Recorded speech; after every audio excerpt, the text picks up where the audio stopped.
Horas Bah.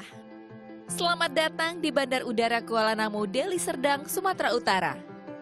Disambut dengan desain arsitektural modern, Kuala Namu merupakan pintu masuk ke Indonesia di bagian barat. Bandara terbesar kedua di Indonesia ini setiap harinya melayani sekitar 200 penerbangan dengan ratusan pesawat yang hilir mudik di udara setiap harinya. Dan pernahkah Anda bertanya-tanya bagaimana sistem pengawasan lalu lintas di udara?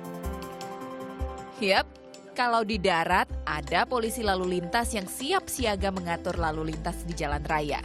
Di udara juga ada pemandu lalu lintas. Tugas ini dijalankan oleh Air Navigation Indonesia. Airnav itu nama resminya lembaga penyelenggara pelayanan navigasi penerbangan Indonesia. Jadi sesuai namanya kita melakukan pelayanan navigasi penerbangan di Indonesia. Itu meliputi pemanduan lalu lintas penerbangan, kemudian juga menyediakan fasilitas navigasi untuk penerbangan, sehingga pesawat itu bisa terbang dari satu bandara ke bandara lain. Lembaga Penyelenggara Pelayanan Navigasi Penerbangan Indonesia atau Air Navigation Indonesia ini merupakan satu-satunya institusi yang diberi mandat oleh pemerintah untuk memberikan layanan navigasi penerbangan di Indonesia.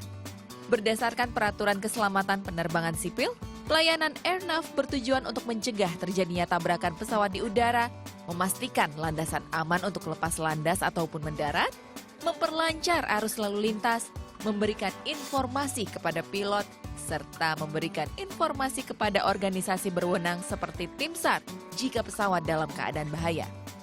Pelayanan pengendalian lalu lintas ini dibuka selama 24 jam. Nah, jadi ternyata para pilot itu mulai dari lepas landas hingga sampai ke bandara tujuan selalu dipandu oleh para pemandu yang ada di Airnav ini.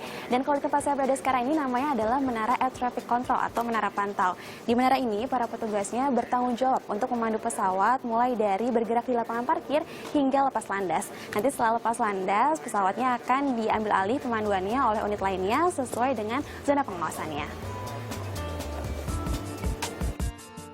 Pelayanan pengendalian lalu lintas udara mulai dari pesawat lepas landas hingga mendarat terbagi menjadi 3 kawasan. Hal ini sesuai dengan ketinggiannya setelah dipandu di Air Traffic Control atau Menara Pantau hingga lepas landas. Di ketinggian 12.000 hingga 24.500 kaki, pilot akan dipandu melalui Approach Control Service. Setelah itu, ketika pesawat terbang di ketinggian di atas 24.500 kaki, pilot akan dipandu Area Control Service. Bekerja sebagai pemandu lalu lintas udara bukanlah hal yang mudah. Mereka butuh fokus dan disiplin kerja yang tinggi. Kalau sehari-hari itu kita sebagai air traffic controller itu melakukan separasi bagaimana caranya agar meminimalisir pesawat itu agar tidak terjadi kecelakaan atau near miss. Gimana tanggung jawab itu begitu kita duduk udah terletak di pundak kita gitu. Kita harus bertanggung jawab agar pesawat ini benar-benar lancar take off atau landingnya itu. Gimana caranya agar mereka ini separasinya itu cukup sesuai dengan yang kita pelajari sebelum menjadi air traffic controller. Saat ini prosedur pendaratan di bandara ini masih berbasis alat bantu navigasi darat yang mengandalkan interaksi pilot dengan pemandu lalu lintas di bandara.